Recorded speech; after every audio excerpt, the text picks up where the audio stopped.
진짜 고수들은 이렇게 합니다. 사실 이 돈 깎아봤자 몇 푼 안 되거든요.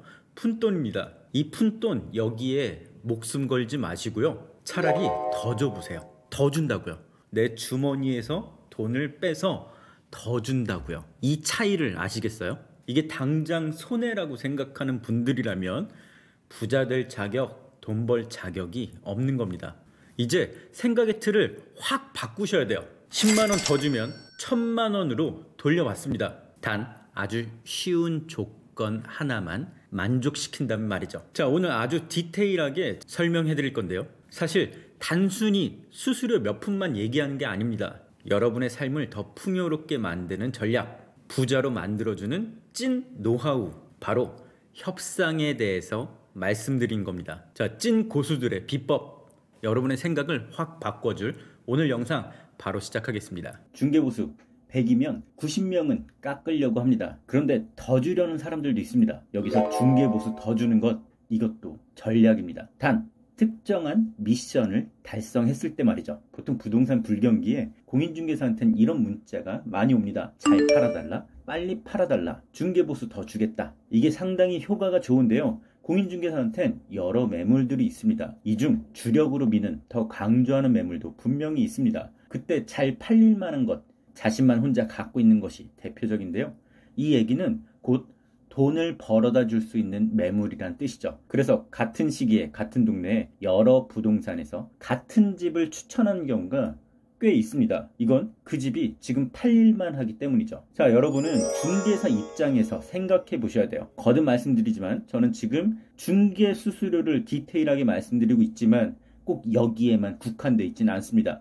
세상사 모든 게 다 통합니다. 중개사를 당신에게 도움이 될 수 있는 키맨이라고 생각해 보세요. 자, 키맨, 공인중개사 입장에서 더 이득이 될 수 있는 집으로 만들어야 합니다. 그럼 똑같은 조건일 때 중개보수를 더 주겠다는 집, 즉 돈을 더 벌 수 있는 집에 집중을 하겠죠. 여기서 두 가지 방법이 있는데요. 그 보수 더블 2배로 주겠다, 이렇게도 할 수 있고요. 또는 능력제를 제한할 수도 있습니다. 집값을 5억 이상 받아준다면 나머진 다 수수료로 주겠다고 하는 방법이죠. 5억 3천에 팔아줬다면 3천을 수수료로 준다는 것입니다. 자, 이렇게 키맨한테 더 좋은 기회, 더 좋은 보상을 준다면 그런 집은 한 번이라도 더 보여주려고 애쓰던가, 또는 네이버 매물에서 최상단으로 올라가게끔 더 신경을 쓸 겁니다. 자, 여기서 중요한 포인트, 무조건 수수료 2배를 부르는 게 아니라 특별한 미션을 주는 겁니다. 특정 조건을 달성하면 2배를 주겠다는 식으로 말이죠.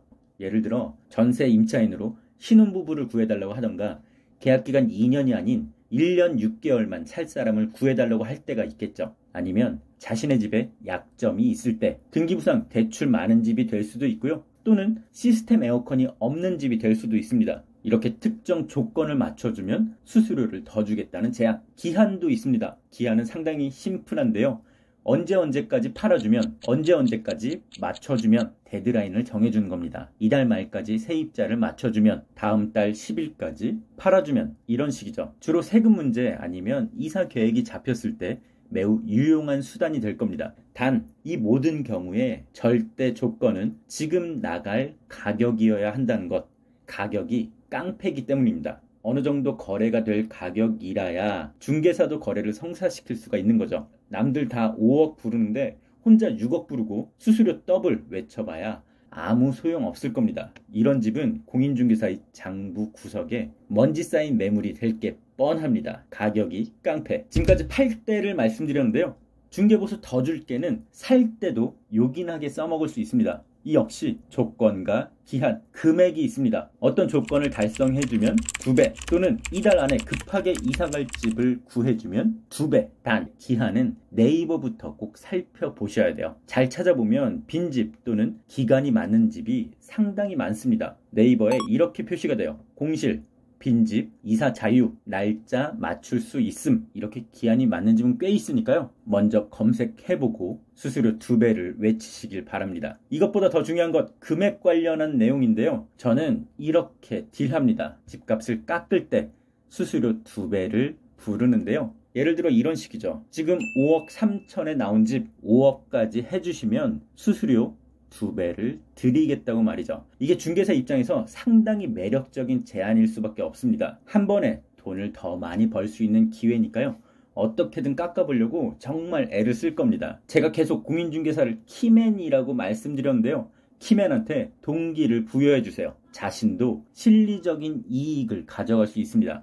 다만 이때도 시세 파악이 먼저인데요. 집을 내놓을 때 부르는 집값은 두 가지가 있습니다. 처음부터 마지노선에 내놓는 집, 그리고 깎아줄 걸 생각하고 내놓는 가격이 있기 때문이죠. 그래서 시세 파악은 필수. 꼭 명심해야 될 게 있는데요. 수수료 2배를 부를 땐 진짜로 할 생각이 있을 때만 질러야 합니다. 바로 이렇게 말이죠. 얼마 깎으면 오늘 바로 계약금 쏘겠습니다. 협상하는 건 결국 키맨, 중개사인데요. 중개사도 이 손님이 한다는 확신이 있을 때 금액을 제대로 내고할 수 있기 때문이죠. 얼마까지 깎아주면 중개보수 더 주겠다. 정말 좋은 방법이니까요. 100만원 깎고 1000만원, 2000만원 이득을 얻어가세요. 이 전략은 매매 말고 월세에 써도 상당히 좋습니다. 월세를 깎아주면 중개보수를 더 주겠다고 제안하는 거죠. 자, 월세 55만원에서 50만원으로 깎으면 1년이면 60만원이 절약됩니다. 그러면 중개보수를 한 30만원 정도 더 줘도 정말 남는 장사인 거죠. 사실 중개사 입장에선 집값이 깎이는 건 오히려 손해를 보는 겁니다. 왜일까요? 중개보수가 집값에 비례한 요율제이기 때문인데요. 예를 들어 5억에 거래하면 150을 받을 수 있는데 4억이면 120으로 뚝 떨어집니다. 하지만 중개성사가 먼저기 때문에 기꺼이 깎아서라도 하려는 그 심정, 이 부분을 잘 이용한다면 여러분은 중개수수료뿐만이 아니라 이 모든 삶에서 협상의 달인이 될 수 있을 겁니다. 중개보수를 더 주는 방법, 이 모든 것에 전제가 있는데요. 진짜 꼭 할 생각이 있을 때만 최후의 협상 카드로 쓰십시오. 그리고 정말 미세하게 한 가지 짚고 갈게요. 중개보수는 상한선이 있습니다. 최고 금액이 항상 정해져 있는데요. 이것보다 초과해서 받는 건 공인중개사법을 위반하는 일이라는 것, 이것만 명심하시면 좋겠네요. 자, 결국 결론은 키맨이 중요하다는 것, 이 키맨을 잘 이용해야 된다는 건데요. 그들한테 동기부여를 확실히 해준다면 여러분을 더 협상에서 유리한 고지에 세워줄 겁니다. 그게 바로 좀 더 빨리 부자가 되는 지름길일 수 있겠죠. 자, 여기까지 보신 여러분, 제가 단순히 수수료 몇 푼 가지고 얘기하는 게 아니라는 점 이제 아셨을 겁니다. 삶을 더 풍요롭게 만드는 기술과 노하우, 그 전략, 협상에 대해서 말씀드린 겁니다. 협상 아직 끝나지 않았습니다.